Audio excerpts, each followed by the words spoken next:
ආයිබෝවන් අදත් ඔබ ආදරෙන් සාදරයෙන් පිළිගන්නවා අපේ ප්‍රෝමැට්ස් ස්ටඩියෝ YouTube චැනලේ වෙත. ඉතිං අද ඔබ එකතු වෙන්නේ අපි ගණන් හදමු වීඩියෝ සිරිස් එකේ එපිසෝඩ් 22 සමඟ.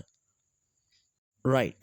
එහෙනම් අපි ගැටලුව වෙත යොමු වෙමු. එතකොට ගැටලුවේ තියෙන්නේ x වල 4 ධන x වල ඝනය ධන x වර්ගය ධන x ධන 1 සමාන බිඳුව නම් x වල 1010 ධන x වල 1000 ධන 1 හි වටිනාකම කීයද කියලා අපි හොයන්න තමයි තියෙන්නේ. එතකොට අපි ප්‍රධාන වශයෙන්ම x වල 4 ධන x ඝනය ධන x වර්ගය ධන x ධන 1 සමාන බිඳුව කියන ඔන්න ඔය ප්‍රකාශනය පළවෙනි සමීකරණයේ විදිහට ගන්න. හරි. රයිට්. ඊට පස්සේ අපි කරන්නේ ඕක x ගෙන් වැඩි කරනවා. අර ගත්ත ප්‍රකාශනය x ගෙන් වැඩි කරනවා. එතකොට x වතාවක් x වල 4 ධන x ඝනය ධන x වර්ග ධන x ධන 1 කියන එක විදිහට එනවා. ඊට පස්සේ බිඳුවත් x ගෙන් වැඩි කරනවා. ඉතින් බිඳුව x ගෙන් වැඩි කරයි කියලා වෙනසක් වෙන්නේ නැහැ. බිඳුවම තමයි. ඉතින් එතකොට x මොකද කරන්නේ? x වල 4 වෙනි බලයෙන් වැඩි කරනවා. එතකොට x වල 5. ඇයි පාද සමාන බල සහිත දර්ශක ගුණ කරනකොට ඒවායේ දර්ශක එකතු වෙනවනේ. ඉතින් අන්න ඒ දර්ශක නීතිය අනුව ඔය ටික කොහොම ෆිල් කරගෙන යනවා.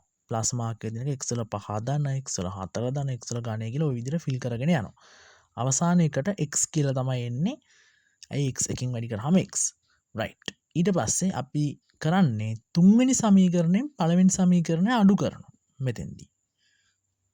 හරි. රයිට්. ඊට පස්සේ ওই විදිහට ආයි ලියා ගන්නවා x වල 5 ධන x වල 4 ධන x වල ඝනය ධන x වර්ග ධන x කියලා ලියාගෙන ඊට පස්සේ අපි x වල 4 ධන x ඝනය ධන x වර්ග කියලා කොහොම අපිට දීලා තියෙන සමීකරණය දිනුනේ අන්න ඒක අපි එතනින් ලියා ගන්නවා. ඊට පස්සේ සමානයි බිඳුවයි. රයිට්.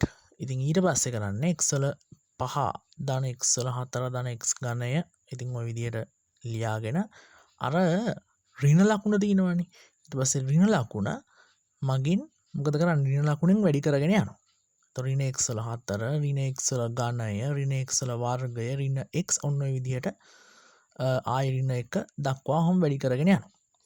ඊට පස්සේ ධන ඍණ අයින් කරන්න තමයි ඉතින් ධන x වල 4 x වල 5ට කැපෙන්න එකක් නැහැ. ඉතින් එතකොට ධන x වල 4 ඍණ x වල 4 ඉන්නවා. ධන x වල ඝනය ඍණ x වල ඝනය ඉන්නවා. ඔය විදිහට ධන x ටත් ඍණ x තියෙනවා. ඉතින් ඔතනට වෙනකන් අපි කපාගෙන ගිහිල්ලා ඊට පස්සේ x වල 5 ඍණ 1 සමාන බිඳුව කියලා අපිට නව සමීකරණයක් ලැබෙනවා. ඉතින් ඊට පස්සේ අපිට ලැබෙනවා x වලට අගය කෙලින්ම 1යි කියලා. ඉතින් ඊට පස්සේ x වල 1010 ධන x වල 1000 ධන 1. ඉතින් ඔය ප්‍රකාශනය තමයි අපෙන් වටිනාකම අහන්නේ. ඒතකොට 1 1010 වෙනි බලය ධන 1 1000 වෙනි බලය ධන 1.